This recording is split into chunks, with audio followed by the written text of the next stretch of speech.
दोस्तों, देश में कितने पेपर लीक हुए इस सवाल का जवाब जब अगर आप ढूंढने बैठेंगे तो शायद ये लिस्ट थोड़ी सी लंबी हो जाए। लेकिन आपको याद होगा कि बिहार में दरोगा भर्ती मामले में भी पेपर लीक हुआ। उत्तर प्रदेश में भी दरोगा भर्ती की ऑनलाइन परीक्षा का पेपर लीक हुआ। राजस्थान में भी इसी में जो एसआई परीक्षा जो भर्ती थी उसमें भी पेपर लीक हुआ। आपको याद है कि का एग्ज़ाम हुआ था, मेडिकल वाला एंट्रेंस, इसमें भी पेपर लीक हुआ। ये कुछ नाम हैं जो हम आपको गिनवा रहे हैं, लेकिन अब आप सोच रहे होंगे कि हम ये नाम क्यों गिनवा रहे हैं। क्योंकि अब एक नया पेपर लीक का कांड हुआ है और ये कांड हुआ है उत्तराखंड में। उत्तराखंड में जो पेपर लीक से जुड़ा हुआ मामला है वो है UKSSC, UKSSC, जिसे उत्तराखंड अधीनस्थ सेवा चयन आयोग कहा जाता है और इसी को शॉर्ट में UKSSC कहते हैं। अब इस पूरी मामले की कहानी समझिए। इस पर विवाद है और हंगामा है। अभ्यर्थी सड़क पर उतर रखे हैं और अभ्यर्थियों के डर से कि ज़्यादा विरोध प्रदर्शन ना हो जाए, इसलिए धारा 163 लगा दिया गया है। BNS की धारा 163। ये BNS की धारा 163 वही है जो पहले IPC की धारा 144 हुआ करती थी, ताकि एक जगह पर लोग एकत्रित न हो सकें। इसमें विरोध करने की अनुमति नहीं होती है और इस पर बैन लगा दिया जाता है। और इसी पर सोशल मीडिया पर भी जो टीचर्स हैं वो भी अपने बयान दे रहे हैं। हालांकि ये भी समझना ज़रूरी है कि जो ये आरोप लगा कि UKSSC का पेपर लीक हुआ, इसमें 21 सितंबर को ये पेपर का आयोजन हुआ और उसका पेपर एक दिन पहले ही सोशल मीडिया पर वायरल होने लगा। इसके बाद इस मामले में STF का गठन किया गया और इसमें से एक प्रोफेसर समेत 4 लोगों की गिरफ्तारी हुई है। विस्तार से आपको बताते हैं इस वीडियो में। इस पर अभिनव मैथ्स जो टीचर्स हैं उन्होंने सोशल मीडिया पर एक पोस्ट कर दिया, जिसमें एक छात्र हैं बयान दे रहे हैं कि ये जो परीक्षा है 11 बजे से शुरू होनी थी। इससे पहले 11:35 पर ही पेपर के पेज बाहर आ गए। अभिनव मैथ्स सोशल मीडिया पर इस वीडियो को शेयर करते हुए लिखते हैं कि UKSSC परीक्षा 11 बजे शुरू हुई, 11:35 पर पेपर के पेज बाहर आ गए और क्या इसे लीक नहीं मानना चाहिए। और हर साल मेहनती छात्रों के साथ यही अन्याय होता है। ये क्लियर ब्रेंच है और ट्रांसपेरेंट रिक्वायरमेंट प्रोसेस खतरे में पड़ता है। इससे जिम्मेदारियों पर सख्त कार्रवाई होनी चाहिए। जो जिम्मेदार हैं, हैशटैग लगाया उन्होंने UKSSC। इसके अलावा हैशटैग पेपर लीक लगाया है, हैशटैग स्टूडेंट वॉइस, ये उन्होंने सोशल मीडिया पर लिखा है। अब ये पूरे पेपर के विवाद की कहानी समझिए। इसकी शुरुआत होती है UKSSC के 21 सितंबर 2025 को। यहाँ असिस्टेंट रिव्यू ऑफिसर, पटवारी, लेखपाल, ग्राम विकास, पंचायत अधिकारी समेत ग्रेजुएट लेवल के कई पदों के लिए भर्ती निकाली गई थी। 445 सेंटर पर इसका आयोजन था। लेकिन इस भर्ती के जो अभियान है इसके माध्यम से कुल पद थे 416 पद थे और इसको लेकर विवाद हो गया कि एक दिन पहले ही ये पेपर लीक हो गया। आरोप ये भी लग रहा है कि 12 से 15 लाख रुपए में इसके एक पेपर बेचे गए। एक पेपर की डील हुई 12 से 15 लाख रुपए में।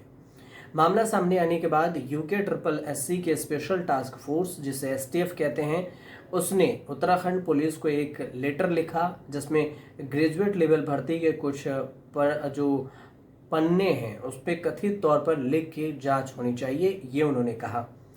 UKSSC पेपर पर जो उत्तराखंड में विरोध हो रहा है, हंगामा हो रहा है, इस पर बेरोजगार संघ ने देहरादून में प्रदर्शन का ऐलान किया। तो फिर पुलिस ने यहाँ पर BNS की धारा 163 लगा दिया ताकि हंगामा, विरोध प्रदर्शन न हो सके। लाउड स्पीकर भी नहीं बजाया जा सकता है। आयोग एक अजीबोगरीब बयान दे रही है। UKSSC के जो आयोग के अधिकारी हैं वो ये कह रहे हैं कि बड़े पैमाने पर पेपर लीक नहीं हुआ है। आयोग के अध्यक्ष हैं गणेश सिंह मारतोलिया। इनका ये कहना हुआ कि ये जो पेपर लीक है इसका मामला नहीं है, पेपर लीक का मामला नहीं है। एक सेंटर के क्वेश्चन पेपर के 3 पन्ने लीक हुए हैं। मतलब एक सेंटर के क्वेश्चन पेपर के 3 पन्ने लीक हुए हैं। अरे तो पूरे पेपर के तो क्वेश्चन पेपर तो ऐसे ही होंगे, सेट भी तो एक ही होगा। आप जिस जिस सेट के लीक हुए हैं उस सेट का तो मैच होता ही होगा, तो ये लीक नहीं है। ये कह रहे हैं कि एक पेपर के 3 पन्ने लीक हुए हैं, और अगर ये लीक हुए हैं तो हो सकता है कि इन्हें कहीं और ले जाया गया हो या किसी ने हल किया हो। आयोग के अध्यक्ष का जो गणेश सिंह मारतोलिया हैं, उनका कहना है कि सभी केंद्रों पर मोबाइल जैमर लगाए गए थे। आयोग इस बात से भी हैरान है कि फिर भी जैमर लगाने के बाद भी कुछ पन्ने इस पेपर के लीक कैसे हो गए। उन्होंने कहा कि देहरादून के सीनियर पुलिस अधीक्षक एसपी हैं, उन्हें यूके SSSC और एसटीएफ को तुरंत जांच करने के लिए हमने पत्र लिखा है। अधिकारी ये भी कह रहे हैं कि आयोग उस केंद्र की पहचान करने के लिए एक आंतरिक जांच भी कर रही है जहां से ये पन्ने लीक हुए हैं, और इसकी गहन जांच होगी, उसके बाद इस पर कार्रवाई की जाएगी। अब भर्ती परीक्षा पेपर लीक मामले में टिहरी की एक महिला प्रोफेसर और इसके अलावा 4 लोगों को गिरफ्तार किया गया। एक अभ्यर्थी ने महिला प्रोफेसर को मोबाइल पर स्क्रीनशॉट भेजे थे। इसके अलावा उत्तरकाशी के जो एक निवासी हैं, कुख्यात नकल माफिया हैं, ये नकल माफिया हाकम सिंह और उसके साथी पंकज गौड़ को गिरफ्तार किया गया। हाकम सिंह कौन है? तो हाकम सिंह पहले जो पेपर लीक और नकल करवाने के मामले में पुलिस के हत्थे चढ़ चुका है। हाकम और पंकज पर कथित तौर पर 12 से 15 लाख रुपए लेकर परीक्षा पास कराने का झांसा देकर अभ्यर्थियों को लुभाने का भी आरोप है। एग्जाम से पहले सोशल मीडिया पर वीडियो भी सामने आया था जिसमें हाकम सिंह ने 15 लाख रुपए में पेपर में पास कराने की बात कही थी। दोनों का फोन भी जब्त कर लिया गया है, फॉरेंसिक जांच के लिए भेज दिया गया है। लैब जांच के बाद इस मामले में कई खुलासे भी हो सकते हैं जो कि अभी सामने नहीं आए हैं। इसके अलावा जो सोशल मीडिया पर पेपर लीक की चर्चा है, तो पुलिस प्रशासन भी हरकत में है, जांच कर रही है। एक कार्यक्रम में शामिल होने के लिए जो हरिद्वार पहुंचे बॉबी पंवार हैं, बॉबी पंवार को भी गिरफ्तार किया गया और SASOG के तरफ से गिरफ्तारी हुई, लेकिन पूछताछ करने के बाद छोड़ दिया गया। पूछने पर पता चला कि बॉबी पंवार पुलिस की जो पूछताछ में है सहयोग करने के लिए तैयार है, इस वजह से इसे छोड़ा गया है।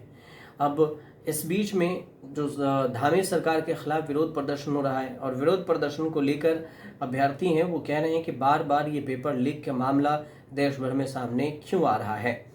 और इंडियन एक्सप्रेस की एक रिपोर्ट छपी है जिसमें बॉबी पंवार से भी पूछताछ की गई। 12 जगहों पर 5 और उससे ज़्यादा लोगों के जमावड़े को रोक दिया गया है ताकि लोग एकत्रित न हो सके। और इसमें एक और जो 2 लोगों की गिरफ्तारी हुई थी उसमें हमने आपको बताया था कि इसमें हाकम सिंह है और पंकज सिंह है, दोनों को रिमांड पर लेकर पुलिस पूछताछ कर रही है। अब मामला ये भी है कि इस पर क्या कुछ आगे सामने आएगा। एसपी ने बयान दिया है, उनका कहना है कि हम पेपर लीक के नकल जहाँ से कराए गए थे उसके सनसनीखेज और बदनाम इरादे का था, तो हम इसको जांच कर रहे हैं। और फिर इसमें FIR में कहा गया है कि खालिद और उनकी जो बहन हैं उस पर भी मुकदमा की बात हुई है और उस पर पूछताछ की जा रही है। उधर से राजनीति भी गर्म हो गया है, लेकिन इसको UK SSC पेपर लीक मामले की जो पूरी कहानी थी वो हमने आप तक समझाने की कोशिश की। आपको अगर सही पहुंचे और अपनी अगर कोई राय हो इस पर तो आप हमें कमेंट कर ज़रूर बताइएगा, और चैनल को सब्सक्राइब कर लीजिएगा अगर आपको समझ में आए तो, अगर आसान भाषा में, और हमारे साथ ज़रूर जुड़िए।